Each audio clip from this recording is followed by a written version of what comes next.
أسد البيت؟ لا تقولي لي أسد البيت، قولي لي يا فهد البيت، لأني أحب الفهد. ما وش فرق كثير، أسد من فهد، المهم إنك حيوان.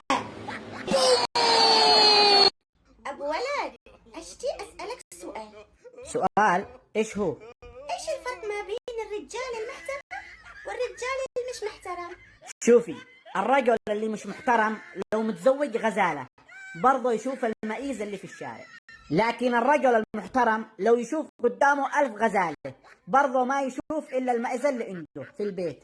تمام، يعني أنت دالحين شايفني غزالة ولا معزة؟ والله شوفي، هو على حسب المثل اللي قلته أنا، لو أنت غزالة أكيد عيني بتكون طويلة، ولو أنت معزة أكيد مستحيل أشوف غيرك. أنت تحبي تكوني إيه؟ يا شيخ أنا مقيمة الصلاة والصيام. ما شاء الله، هذا مفتاح الجنة يا ابنتي. بس أنا بحب الرجال. وهذا مفتاح بيتي.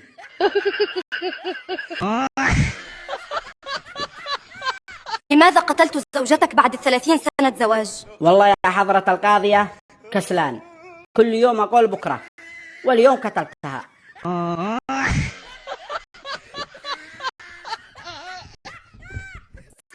ألو؟ أهلين والله. مساء الخير يا شيخي. يا مساء الورد والفل والياسمين. أشتي أسألك سؤال. سؤال؟ أكيد، تفضلي. زوجي له أسبوع ما يقول لي كلام حلو. زوجك ما يقول لك كلام حلو؟ ما حق، الدنيا رمضان والكذب حرام، وصوموا وخلوا الناس تصوم. التلامس بين الزوجين في نهار رمضان يفطر أو لا؟ معليش، ممكن توضح أكثر؟ يعني لو أنا وزوجتي قبل المغرب مسكنا بركاب بعض وقبلنا بعض وطحنا بعض طحن، يعني كذا صار تلامس وكذا فطرنا أو لا؟ رمضان صوموا وخلوا الناس تصوم، وينكم طول السنة يا باردين؟ ما تجيكم الحرارة إلا في رمضان أنت وهي، حرام لا صبنكم. السلام عليكم ورحمة الله. السلام عليكم ورحمة الله. أبو ولد؟ لبيه، عيون أبو ولد. من اليوم كل واحد ينام في غرفة. كل واحد ينام في غرفة؟ خير يا مرة، احنا تزوجنا زواج بلوتوث. الشيخ يقول تارك الصلاة كافر. كافر؟ يا مرة لا تصدقيه.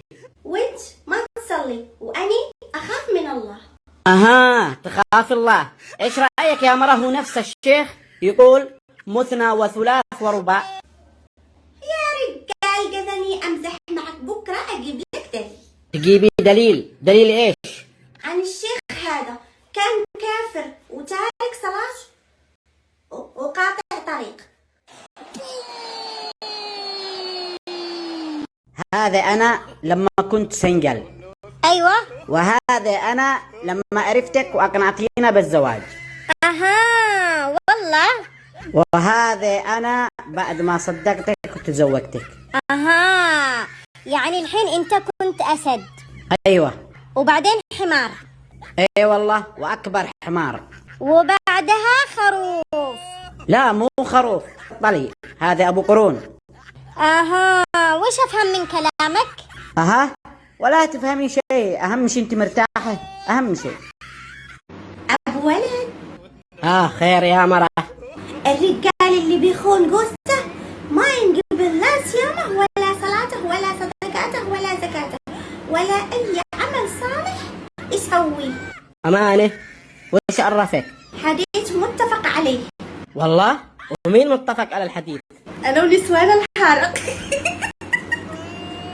يا شيخ إذا رحت الكعبة وفي زحمة عادي أبعت بوسة للحجر الأسود بالهواء؟ بالهواء؟ لا تروحي يا ابنتي، بوسينا وأنا أوصلها.